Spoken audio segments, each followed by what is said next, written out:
por ahí que se me atraviesa, em, que hace parte de esta región de Colombia donde yo vivo, que es su merced. eh, Se refiere a ustedes, a sus mercedes, o a la tercera persona o a tú. Es una manera que tenemos de hablar y a veces se me sale, cuando estoy así hablando se me sale. Entonces, para poder tener un poco de claridad, su merced significa usted o ustedes o tú, es exactamente lo mismo. Bueno, entonces, bueno, sus mercedes, vamos a empezar. Eh, Quisiera orar de nuevo y para poner esto en las manos del Señor, si me permite. Bueno, Dios, gracias, Señor, por ser bueno con nosotros y reconocemos pues que te necesitamos siempre.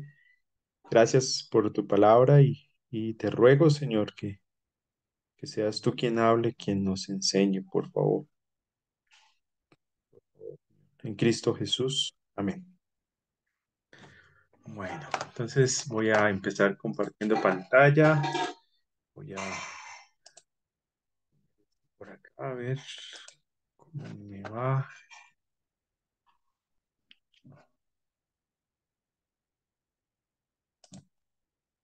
Una pequeña modificación.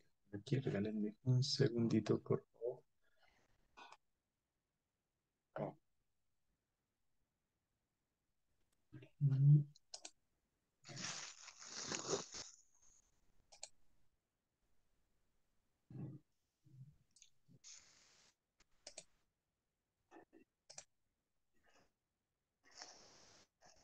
¿Ya están viendo la pantallita? Sí, sí, se ve. Ok, perfecto, listo. Pues ahora sí, hoy sí los puedo ver, menos mientras presento. Entonces tengo la presentación. Bueno, entonces, entonces seguimos con el estudio de la santidad y sí, como dijeron ahorita, entonces dividimos un poquito este pequeño estudio de la santidad en estas cuatro partes, la introducción que ya la hicimos, y luego hoy vamos a ver un poco de la santidad de Dios. eh, y después veremos algo de la santidad de Cristo que está muy relacionado con la santidad de Dios y también algo sobre, pues, lo que Dios pide de su pueblo, Dios, el Dios Santo, ¿no? Entonces hoy vamos a ocuparnos del segundo, de la santidad de Dios.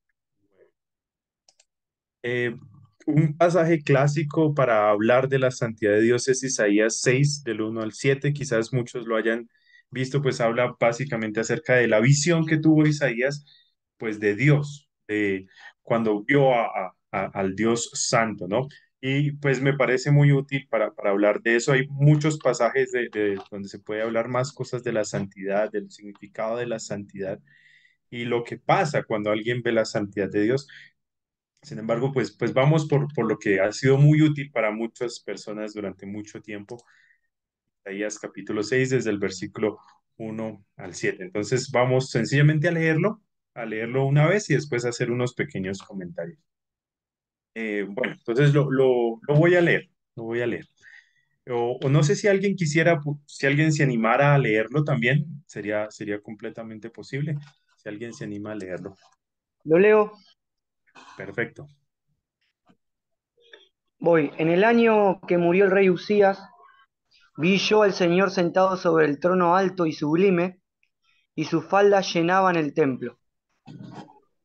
Por encima de él había serafines, cada uno tenía 6 alas, con dos, con dos cubrían sus rostros, con dos cubrían sus pies, y con dos volaban.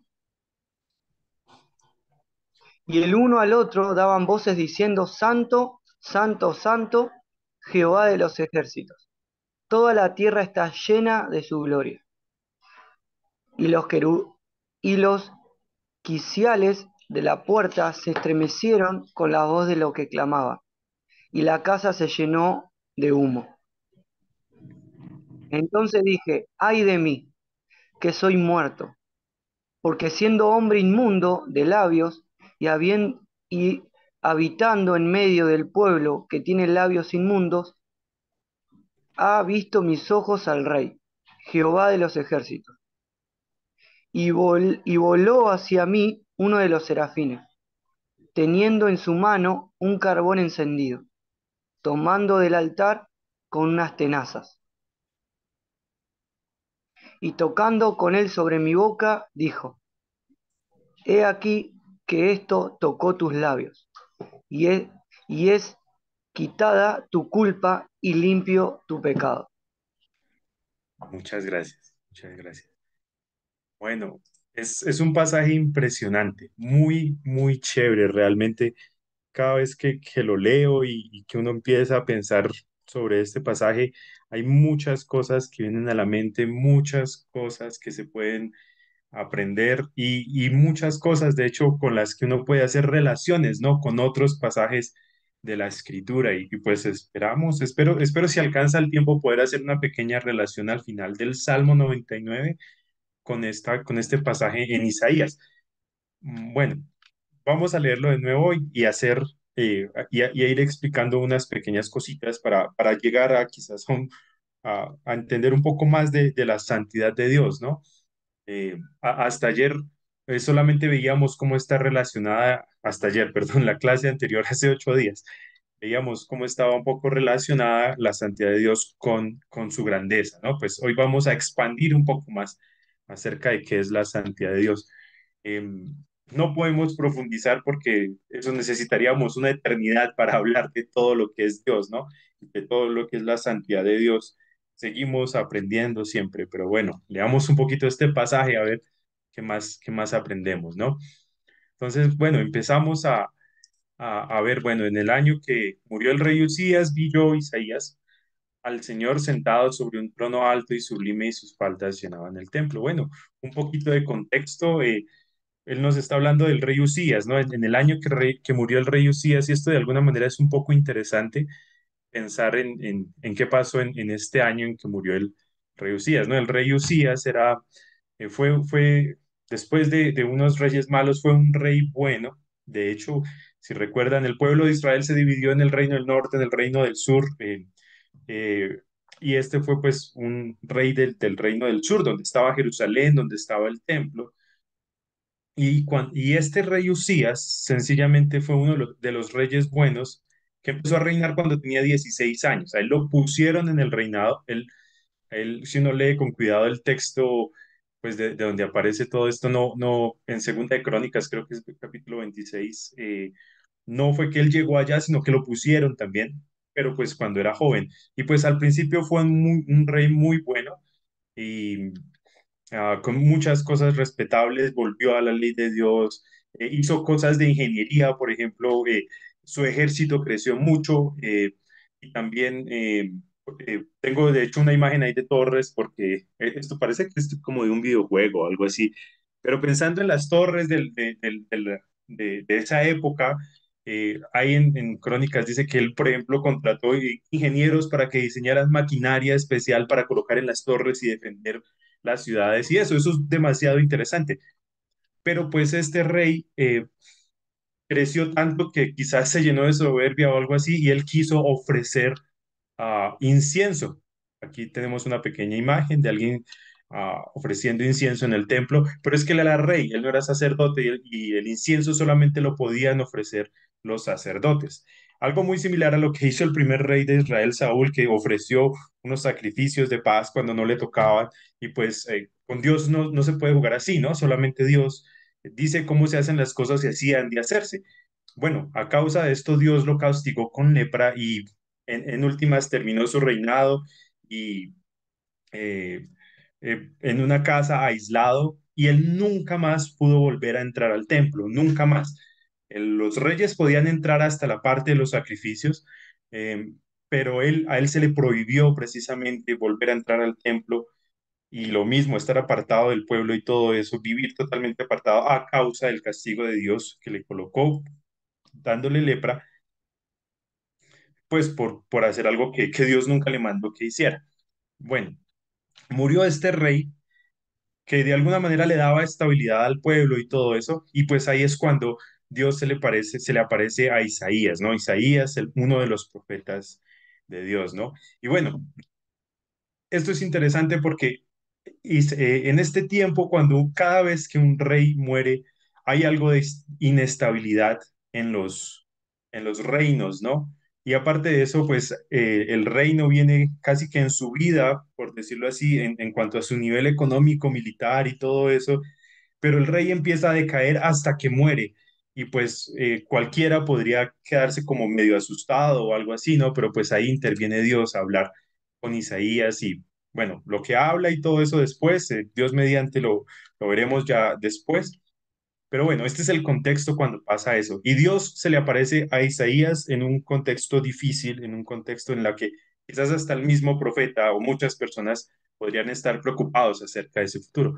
Y se le aparece Dios de esa manera. ¿Cómo y en qué manera? Pues analicemos todo esto muy rápido. Sentado, vi yo al Señor sentado sobre un trono alto y sublime. Bueno, llama la atención que no dice el trono, sino dice un trono, ¿no? Un trono alto y sublime. El trono, pues, es el lugar de los reyes, ¿no? Y uno podría, bueno, y termina diciendo, y sus faldas llenaban el templo. Aquí Isaías parece que tiene en mente y lo que está viendo es el templo de Salomón, el que fue construido por Salomón. Ya no era el tabernáculo, ya era el templo. Y pues él parece que está ahí o en algo muy parecido o allá mismo en su visión y ve a Dios, quizás en el arca o algo así, sentado en el trono, ¿no? En un trono, en el único que hay, y lo califica de la siguiente manera, alto y sublime. Lo llama Señor, le pone un trono alto y sublime. Primero dice que es alto. Cuando uno piensa en alto, no quiere decir que el trono esté muy arriba o algo así. Ese no es solo es el único significado. También quiere decir que está más arriba, pero eso nos lleva a entender algo sobre su autoridad, ¿no? El que está sentado en un trono, y si es el trono más alto, pues es el que tiene más autoridad. Y ya lo llamó aquí Señor. El rey murió, pero el que es verdaderamente el Señor sigue sentado en su trono. Así el rey se haya muerto, así Usías no esté, pero el rey sigue sentado en su trono. No se le olvide a Isaías eso. Y es más, ese trono es alto. No es solamente el trono, es alto. Y después le coloca otro calificativo para subirlo más de nivel, alto y sublime. Esta palabra sublime, de hecho, se usa para las cosas que se llenan. Es muy interesante el uso en la Biblia. Tiene muchos significados, pero, por ejemplo, se usa cuando José mandó llenar los sacos de comida para sus hijos, para sus hermanos, que se los llenaran bien llenitos. Y dice que los llenen sublimemente, por decirlo así, no les quepa más. También se usa esa palabra cuando en el tiempo del diluvio, cuando Dios dice que el agua cubrió toda la tierra por encima de los montes, entonces eso es sublime, por encima de. O sea, es lo que está más alto de todo. Estas palabras que Isaías está tratando de comunicar, es que ese trono es el más alto, el más, el que tiene, por encima de ese trono no hay otro trono, no existe. Es demasiado evidente para lo que ve Isaías que esa es la máxima autoridad, el máximo poder. El que está ahí es el de mayor autoridad sobre todo el universo. Eso es lo que le está diciendo. Y bueno, después sigue diciendo sus faldas llenaban el templo, ¿no? Y pues la gloria de esa persona que está ahí, pues que es el Señor, pues es magnífica, ¿no? Si recordamos, pensar en las faldas de un rey, eso para nosotros puede ser un poquito difícil, pero pues bueno, para Isaías eh, no podría ser muy difícil, pero nosotros pensando en vestidos grandes, pensamos quizás en vestidos de novia, y pues entre más grande el vestido, como que más glorioso, ¿no? Pues de alguna manera ese es el mensaje, ¿no? Más glorioso, más grande, más importante. Entonces Isaías está viendo a la persona más importante del mundo ahí. Y sigue diciendo, por encima de él, o al lado de él, como sea, había serafines y cada uno tenía 6 alas, con dos cubrían sus rostros y con dos cubrían sus pies. Bueno, sencillamente los serafines, este es el único lugar donde aparecen aquí en toda la Biblia. Son los únicos seres con 6 alas, una cosa maravillosa, unos seres que uno diría, wow, no vemos por ningún lado de la creación un ser así. Uno podría maravillarse, pero algo interesante acerca de estos serafines, que solo aparecen aquí en Isaías, en ningún otro lugar de la Biblia aparecen, y es que, bueno, con sus alas, de hecho, se cubren los rostros, se cubren los pies y vuelan. Es como, sencillamente para pasar rápido por esto, es como si de alguna manera ellos dijeran, nosotros somos, sí, unos seres impresionantes, pero no se trata de nosotros. Nos tapamos, sea para que no mostrarnos o para no vernos también afectados por la santidad y la gloria de Dios, pero también no se trata de nosotros, ¿no? Esos seres maravillosos tampoco se atreven a estar desnudos ante ante la presencia de Dios. Bueno, si uno se maravillaría de cosas como los serafines, pues, ¿qué será de Dios mismo, ¿no? Que los serafines se tapan ante Dios. Bueno, sigue diciendo, y el uno al otro, los serafines, daban voces diciendo, Santo, Santo, Santo, Jehová de los ejércitos, toda la tierra está llena de su gloria. Bueno, y aquí es cuando empezamos a ver la santidad de Dios. Ellos lo dicen tres veces. Es la única cosa que se dice de Dios tres veces. Otras cosas de Dios se dicen dos veces, pero tres veces es como el nivel máximo de intensidad cuando se quiere enfocar algo en la Biblia. Y lo único que se enfoca tres veces es su santidad, santo, santo, santo. No quiere decir que el resto de cosas no sean importantes, pero hay algo que debemos aprender acerca de su santidad que no se nos debe olvidar. Es bastante importante para las criaturas que entendamos que Dios es santo. Y estas personas, estos ángeles, como que cantan, ¿no? Uno al otro, santo, santo, santo. Es interesante, no menospreciando, por ejemplo, el amor o la misericordia de Dios. Ellos no cantan amoroso, amoroso, amoroso. Dios ama, sí, pero cuando ellos ven, cuando están en la presencia de Dios, ellos cantan y se asombran de la santidad de Dios. Santo, santo, santo. E incluso los quiciales o las bases de las puertas se estremecen, tiemblan cuando escuchan que Dios es santo. Las cosas inanimadas tiemblan porque dicen, uy, Dios es santo. Eso sencillamente es interesante acerca de la santidad de Dios. Santidad, el significado de la santidad, por el sencillo significado de la palabra, tiene que ver con el hecho de que Dios está apartado o separado. También quiere decir que Él es puro, que Él es único en su clase. Y de hecho, la santidad no es algo por lo que Dios trabaje o trabaja. Él no la tiene que mantener. Él es santo. Dios sencillamente es así. Me gusta mucho el ejemplo de la mantequilla. Ah, sencillamente porque le da mucha claridad a mi cabeza. Es como cuando uno va a comer mantequilla, se la va a poner al pan, entonces uno parte un poco de mantequilla y la aparta para el pan. Uno santifica la mantequilla que le va a poner al pan. Esa mantequilla ya no va a tener otro uso, solo va a ser para el pan y nada más. Queda aparte de la otra cosa. Ese es el significado de la santidad en el significado de la palabra como tal, es que algo está apartado, apartado completamente. Cuando pensamos en Dios y la santidad de Dios, no estamos diciendo que Él sea como la creación, pero diferente, sino que Él es completamente diferente a todo lo creado. Él está apartado porque es otro.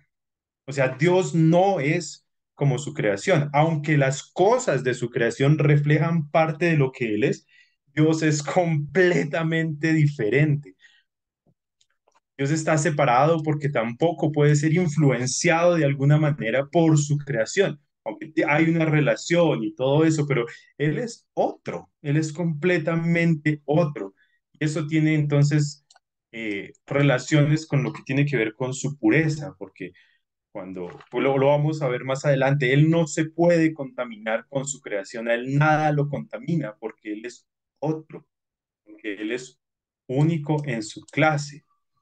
Es decir, que de la clase de Dios o del tipo de Dios, nosotros somos humanos y tenemos somos diferentes entre nosotros, somos personas, pero Dios solo hay uno. Él es único. Allá en el nivel de Dios solo hay uno único. Por eso el resto son ídolos, por eso el resto son invenciones, son mentiras. Como Dios no hay nadie, de alguna manera, porque Dios es único en su clase, como Él no hay nadie. Si uno pusiera niveles, en la punta estaría Dios y al lado de Dios nadie. Encima de Dios nadie, no existe nadie como Él. Y de ahí nadie lo va a bajar. Y de ahí nadie lo va a mover, nadie lo va a cambiar, nadie lo puede afectar. Eso de alguna manera es la santidad. Tiene consecuencias entonces en cuanto a las cosas morales y los mandamientos, claro. Pero bueno, de eso hablaremos un poquito después. Y bueno, ya se nos está acabando el tiempo, entonces, para mirar unas últimas cositas. Eso quiere decir que el poder de Dios es santo, o sea, cuando consideramos el poder de Dios, no hay poder como el de Dios. El poder de Dios es único. El amor de Dios es santo porque nadie ama como Dios, porque no hay nadie como Dios. La autoridad de Dios es santa porque nadie tiene más autoridad de Dios. La aceidad de Dios es santa o su existencia misma es santa porque nadie existe en la manera en la que Dios existe, porque todos somos y dependemos de Dios, quien nos sostiene, pero Dios no depende de nadie, sino de Él mismo. Él no se esfuerza por existir, Él solo existe porque Él es así. La misericordia de Dios es santa porque Él administra como quiere. Solo Él dice cómo tener misericordia. Él tiene misericordia de quien tiene misericordia. Y la fidelidad de Dios es santa, la justicia de Dios es santa porque es única y le pertenecen a Él. Y Él es el que define cómo es la justicia, cómo es la misericordia y cómo es la fidelidad. Él es el que define todo eso. No hay nadie como Él. Bueno, ¿cuál es la reacción en últimas cuando Isaías se enfrenta a la santidad de Dios y lo ve? Tiene que ver con todo esto que estaba aquí, con su poder, con su amor, con su autoridad, con su pureza. Bueno, ¿qué pasa con él? Él dice, ay de mí que soy muerto, porque siendo hombre inmundo de labios y habitando en medio de un pueblo que tiene labios inmundos, han visto mis ojos al Rey Jehová de los ejércitos. Miren, Dios nunca le dijo a él, nunca le hizo preguntas acerca de los mandamientos, pero Isaías vio al santo y el resultado fue, ay de mí. La santidad de Dios revela la verdad en cuanto a Él y en cuanto a nosotros. Cuando nos enfrentamos a un Dios santo, lo vemos a Él puro, lo vemos a Él lleno de poder, lleno de autoridad, superior. Otro, el máximo, el máximo, el máximo, el santo, el santo, el santo. Y nos vemos a nosotros, como Isaías, y deberíamos decir de alguna manera, soy impuro, yo no soy como Él y Él tiene toda la autoridad. Es evidente, porque lo sé por mi conciencia, porque Él me ha creado, que yo soy pecador y ay de mí. Todo el que se enfrente a la santidad de Dios va a decir, ay de mí y ay de mi pueblo, porque los conozco también, de labios inmundos. Bueno, ver a Dios revela de alguna manera, ver la santidad de Dios y enfrentarse a la santidad de Dios revela la verdad de la pureza del corazón de las personas respecto a Dios. Pero ¿qué más hace la santidad de Dios?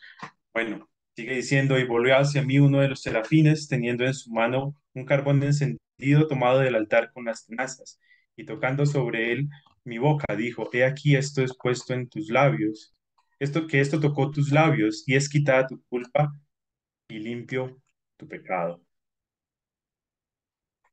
La santidad de Dios no solamente es peligrosa, sino según la voluntad de Dios, según la administración de Dios, es muy beneficiosa, porque cuando Dios decide dar su misericordia santa, quita el pecado, limpia la maldad. Que cómo eso siempre tiene que ver con nuestro Señor Jesucristo, ¿no? Eso no lo hace porque sí, sino está relacionado obviamente con la obra de nuestro Señor Jesucristo que también está anunciada acá. Eh, si me permiten 2 minuticos, quisiera sencillamente hacer una comparación con el Salmo, muy rápida. Si nos acordamos, el Salmo decía lo siguiente: Jehová reina, temblarán los pueblos, está sentado sobre los querubines, conmoverá la tierra. Él es grande y exaltado sobre los pueblos. Y cuando vimos esto aquí en Isaías, Dios estaba puesto sobre su trono, los objetos inanimados temblaron, Isaías tembló y temió por su vida. Él es santo, termina diciendo el Salmo, y sigue diciendo: la gloria del rey ama el juicio, tú confirmas la rectitud, tú has hecho juicio y justicia. Isaías, recordamos que confirmar la rectitud significa establecer lo que es justo, lo que es bueno, lo que es recto, y él pues hace juicio y hace justicia, lo correcto de acuerdo a lo que él establece. Eso es algo que él ama. Y Isaías, cuando vio a Dios, fue convencido de la justicia de Dios y en consecuencia de eso, su culpabilidad, que él era culpable delante de Dios. Él es santo. Y después sigue diciendo, bueno, Moisés y Aarón entre sus sacerdotes, cuando el salmista habla de las personas a las que Dios se les revelaba, él termina diciendo que Dios les respondía a las personas que los invocaba, sencillamente por tiempo, y dice lo siguiente: tú les fuiste un Dios perdonador y retribuidor de sus obras. Dios también administró perdón a Isaías porque él quiso, pero sin dejar de retribuir sus obras. Algo que parece tensionante, porque la paga del pecado es la muerte. Pero si bien, si recordamos lo que estaba en Isaías, aparecía un carbón encendido que se saca del altar de los sacrificios de donde se mataban animales para perdonar los pecados. Entonces Dios retribuye en su santidad, Dios retribuye por las obras y Dios es perdonador al mismo tiempo. Y eso nos habla de nuestro Señor Jesucristo, quien es el sacrificio por nuestros pecados. Y eso es a causa de que Dios es santo, es otro. Él tiene otro nivel de comprensión y la comprensión correcta de la historia y de la realidad del mundo y de nuestra relación con Él. Y lo que Dios hace es para mostrar también su santidad y debemos entonces exaltarlo, porque el sacrificio de Cristo, el perdón de pecados, la retribución por las obras es porque Dios es santo. Y cuando nos enfrentamos a eso debemos decir: Dios, tú eres santo, otro, porque no nos podríamos imaginar un Dios que perdone los pecados, que retribuya la maldad al mismo tiempo. Pero ese es nuestro Dios grandioso, maravilloso, que nos ha perdonado los pecados en Cristo y pues ante quien deberíamos también temblar y al que las personas necesitan conocer. Bueno, entonces hasta ahí el pedacito de hoy. Bueno, muchas gracias.